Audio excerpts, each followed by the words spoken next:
സർവ്വകാര്യങ്ങളിലും അള്ളാഹുവിനോട് സഹായം ചോദിക്കാന്നാണ് ഇയ്യാക നസ്തഈന്റെ അർത്ഥം. ഞങ്ങളെ സംബന്ധിച്ചിടത്തോളം നമ്മൾ ഏതൊരു കാര്യത്തിന് പരസ്പരം അങ്ങോട്ടും ഇങ്ങോട്ടും സഹായം തേടുകയാണെങ്കിലും അതിന് അള്ളാഹുവിന്റെ തൗഫീഖ് ഉണ്ടായാൽ അയാളെ സഹായം കിട്ടുള്ളൂ. ഞാൻ നിങ്ങൾക്ക് 500 രൂപ കടം ചോദിക്കാൻ വേണ്ടി നിങ്ങളെ വീട്ടിലേക്ക് രാവിലെ വരികയാണ്. എന്റെ മനസ്സിലുണ്ടാവും, പടച്ചോനെ ആ 500 രൂപ തരാൻ അയാളെ മനസ്സ് തോന്നിക്കണേ. അത് ഏതേത് കാര്യത്തിനും. ചെരുപ്പ് കുത്തിന്റെ അടുത്ത് ചെരുപ്പ് നന്നാക്കാൻ പോവാണ്, പടച്ചോനെ ആ ചെരുപ്പൂത്തി അവിടെ ഉണ്ടായാൽ മതിയായിരുന്നു, അയാളെ സൂചിക്കൊന്നും കേടില്ലാതെ എനിക്കൊന്ന് നന്നാക്കി ബസ് വരുന്നതിന് നന്നാക്കി കിട്ടിയാൽ മതിയായിരുന്നു. ഏതേത് സഹായം ചോദിക്കുമ്പോഴും അടിസ്ഥാനപരമായി അല്ലാഹു സുബ്ഹാനഹു വ തആലയോടുള്ള ഒരു പ്രാർത്ഥന നമ്മളെ മനസ്സിലുണ്ടാകും. അതിവിടെ തർക്ക വിഷയമേ അല്ല. അല്ലാഹു അല്ലാത്തവരോട് സഹായം ചോദിക്കുന്നതിനെ സംബന്ധിച്ച് ഞങ്ങൾ ചോദിച്ച ചോദ്യത്തിനാണ് ഉത്തരം കിട്ടേണ്ടത്. അല്ലാഹുവിനോട് ചോദിക്കുന്ന എല്ലാ കാര്യങ്ങളും സൃഷ്ടികളോട് ചോദിക്കാൻ പാടുണ്ടോ ഇല്ലേ? എന്റെ ചോദ്യം ഞാൻ എത്രയോ തവണ ആവർത്തിക്കുകയാണ്. നമ്മുടെ സുഹൃത്തിന് മറുപടി പറയുന്നില്ല. അല്ലാഹുവിനോട് ചോദിക്കേണ്ടുന്ന എല്ലാ കാര്യങ്ങളും സൃഷ്ടികളോട് ചോദിക്കാൻ പാടുണ്ടോ ഇല്ലേ? അത് വലവു അന്നഹുന്റെ പരിഭാഷ വായിച്ചതുകൊണ്ട് അതിന് മറുപടിയാവുകയില്ല. അമാനി മൗലവി എന്താണ് ഉദ്ദേശിച്ചതെന്ന് അമാനി മൗലവിയോട് വ്യക്തമാക്കിയിട്ടുണ്ട്. ആളുകൾക്കൊക്കെ വാങ്ങാൻ കിട്ടുന്ന പരിഭാഷ അത് ഏത് സുന്നികൾക്കും പരിശോധിക്കാവുന്നതാ. ഇത് ഞങ്ങൾ മാത്രം സ്വകാര്യം വെച്ചതല്ല, കേരളത്തിൽ പ്രസിദ്ധീകരിച്ചതാ. അതുകൊണ്ട് അത് നമ്മുടെ തർക്ക വിഷയത്തിൽ ഉത്തരമല്ല. എന്റെ ചോദ്യത്തിനാണ് എനിക്ക് ഉത്തരം കിട്ടേണ്ടത്. എന്റെ ചോദ്യം അല്ലാഹുവിനോട് ചോദിക്കുന്ന എല്ലാ കാര്യവും സൃഷ്ടികളോട് ചോദിക്കാൻ പാടുണ്ടോ ഇല്ലേ? ഉണ്ടെങ്കിൽ ഉണ്ടെന്ന് പറയുകയും അതിന് തെളിവ് പറയുകയും വേണം. അങ്ങനെ പാടില്ല എന്നാണെങ്കിൽ സൃഷ്ടികളോട് ചോദിക്കാൻ, അല്ലാഹുവിനോട് ചോദിക്കുന്ന എല്ലാ കാര്യവും സൃഷ്ടികളോട് ചോദിക്കാൻ പാടില്ല, ചിലതൊക്കെ ചോദിക്കാൻ പാടുള്ളൂ. എങ്കിൽ ഏതൊക്കെയാണത് അത് വ്യക്തമാക്കേണ്ടതുണ്ട്. അത് വ്യക്തമായാലേ നമ്മുടെ വിഷയത്തിന്റെ മർമ്മത്തിലേക്ക് നമുക്ക് കടക്കാൻ പറ്റുകയുള്ളൂ. വയ്യദീശയ്ക്ക് രക്ഷിക്കണേ, ബദരീകളെ കാക്കണേ എന്നിങ്ങനെ മരിച്ചുപോയ മഹാന്മാരെ വിളിച്ച് പ്രാർത്ഥിക്കുന്നത് ശിർക്കാണെന്നാണ് ഞങ്ങൾ ഇവിടെ വാദപ്രതിവാദത്തിൽ വാദിക്കുന്നത്. അതാണ് ഞങ്ങൾ വിഷയാവതരണത്തിൽ പറഞ്ഞത്. ആ വിഷയം തെളിയിക്കുവാൻ വേണ്ടി നിങ്ങളിവിടെ നിങ്ങളുടെ വാദം സ്ഥാപിക്കാൻ വേണ്ടി പ്രസംഗിച്ചപ്പോൾ തർക്കമില്ലാത്ത കുറെ സഹായ നേട്ടങ്ങൾ പറഞ്ഞു. അതിന് ഞാൻ പലവട്ടം പറഞ്ഞു. അപ്പൊ വിഷയം വളരെ വ്യക്തമായി.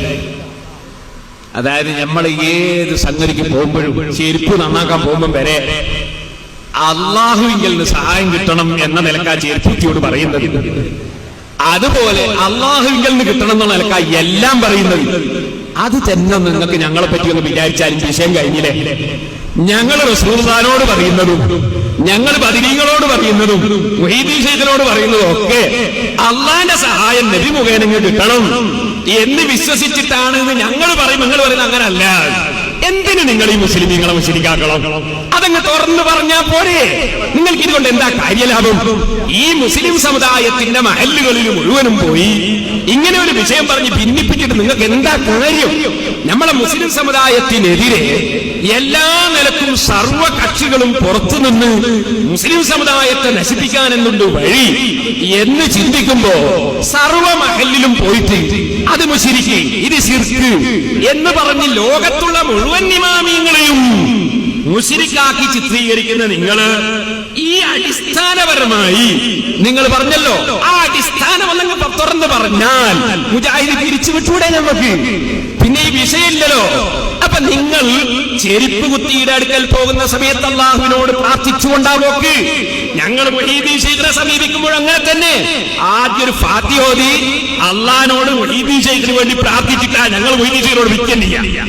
അതുപോലെ ഞങ്ങൾ റസൂലുള്ളാഹിനെ വിളിക്കുമ്പോഴും ആദ്യം ഒരു ഫാത്തിഹ ഓതിയിട്ട് റസൂലുള്ളാഹിന്റെ പേരിൽ പ്രാർത്ഥിച്ചിട്ടാ ഞങ്ങൾ പിന്നെ റസൂലുള്ളാഹിനെ വിളിക്കുക. കാരണം റസൂലുള്ളാഹിക്കുമില്ല സ്വന്തം കഴിവ്, ആർക്കുമില്ല, അള്ളാഹു തരുന്നതല്ലാതെ ഇല്ല. ഈ വ്യക്തമായ ആശയം അതാണ് ഇയ്യാക നഅ്ബുദു വ ഇയ്യാക നസ്തഈൻ. നിനക്ക് മാത്രം ഞങ്ങൾ ആരാധന നടത്തുന്നു, നിന്നോട് തന്നെ ഞങ്ങൾ സഹായം ചോദിക്കുന്നു. നിങ്ങൾ എന്നോട് ചോദിച്ചു തന്നെ എന്ന് മുസ്ലിയായിരിക്കും ഒന്ന് അർത്ഥം കിട്ടിയത്. നിങ്ങളെ പരിഭാഷ വായിച്ചപ്പോ പിന്നെ നിങ്ങൾ മിണ്ടിയില്ല അതിനെ സംബന്ധിച്ച്. അതോട് നിങ്ങൾക്ക് ബോധ്യപ്പെട്ടു. ഇതും നിങ്ങൾക്ക് ബോധ്യപ്പെട്ടു.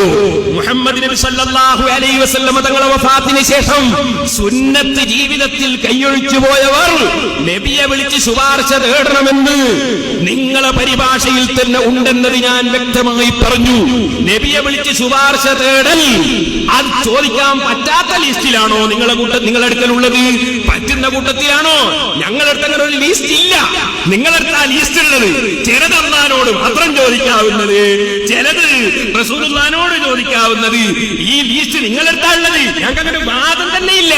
ഞങ്ങളെ വാദം ഇയ്യാക നസ്തഈൻ, സർവ്വ വിഷയങ്ങളിലും അല്ലാഹു തന്നെയാണ് മുസ്തആൻ, സഹായം ചോദിക്കപ്പെടുന്നവൻ.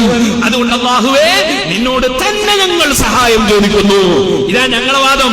നിങ്ങളാണ് ഇത് വിഭജിച്ചത്. വിഭജിച്ച നിങ്ങളെ ലിസ്റ്റ് പ്രസിദ്ധീകരിക്കണം എന്നാ ഞാൻ പറഞ്ഞത്.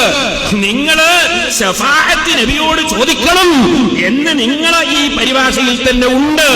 നബി ശഫാഅത്ത് ചെയ്തിട്ടേ പുറത്തു കിട്ടുള്ളൂ. നിങ്ങളുടെ പരിഭാഷയിലുണ്ട് ആ വിഷയം, ആ ആശയം.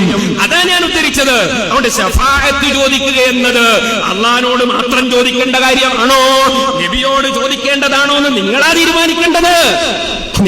നിങ്ങൾ ഇതുവരെ നാടായ നാട് മുഴുവനും നബിയോട് ശഫാഅത്ത് ചോദിച്ചതുകൊണ്ട് പറഞ്ഞിട്ട് ആളുകളെ മുഴുവൻ മുശ്രിക്കാക്കി നടന്നതല്ലേ? അതേ, അള്ളാഹുവിന്റെ ഉത്തരവില്ലാതെ അള്ളാഹിനെ മറികടന്നുകൊണ്ട് ശുപാർശ ചെയ്യുന്നവരുണ്ടെന്ന് മുശ്രിക്കീങ്ങൾ വാദിച്ചപ്പോ അള്ളാഹു ചോദിച്ചു, അള്ളാഹുവിന്റെ ഉത്തരവില്ലാതെ ശഫാഅത്ത് ചെയ്യുന്നവൻ ആരടാ? അല്ലാഹു ചോദിച്ചു. ഈ ആശയത്തെ നിങ്ങൾ ദുർവ്യാഖ്യാനം ചെയ്തു.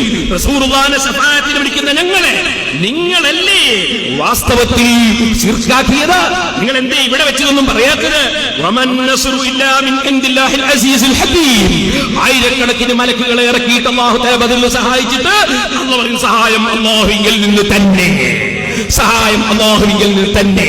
അപ്പൊ മലക്കുകൾ മുഖേനയുള്ള സഹായവും നബി മുഖേനയുള്ള സഹായവും ഔലിയാക്കൾ മുഖേനയുള്ള സഹായവും ബദരീകൾ മുഖേനയുള്ള സഹായവും മുഹീദ്ദീൻ ശൈഖ് മുഖേനയുള്ള സഹായവും ഡോക്ടർ മുഖേനയുള്ളതും എഞ്ചിനീയർ മുഖേനയുള്ളതും വക്കീൽ മുഖേനയുള്ളതും കോടതി മുഖേനയുള്ളതും പോലീസ് മുഖേനയുള്ളതും പണക്കാരൻ മുഖേനയുള്ളതും കടം കൊടുക്കുന്നവൻ മുഖേനയുള്ളതും മൗലവി മുഖേനയുള്ളതും മുസ്ലിയാർ മുഖേനയുള്ളതും എല്ലാവരിൽ നിന്നും കിട്ടുന്ന സഹായം അല്ലാഹുവിൽ നിന്നാണ്. അതാണ് ഇയ്യാക നഅ്ബുദു വ ഇയ്യാക നസ്തഈൻ. സ്റ്റേജുകളിൽ മുഴുവനും നിങ്ങൾ ജനങ്ങളെ തെറ്റിദ്ധരിപ്പിച്ചില്ലേ ഈ ആയത്ത് ഓതിയിട്ട്? ഇപ്പോഴെന്തേ നിങ്ങൾക്കത് പറയാൻ കഴിയാത്തത്? നിങ്ങൾ ചോദിക്കുന്ന സമയമാണ്, എന്നിട്ടും നിങ്ങൾക്ക് കഴിഞ്ഞില്ല. ഞാൻ അങ്ങോട്ട് ചോദിക്കുന്ന സമയം നമുക്ക് കണ്ടറിയാം.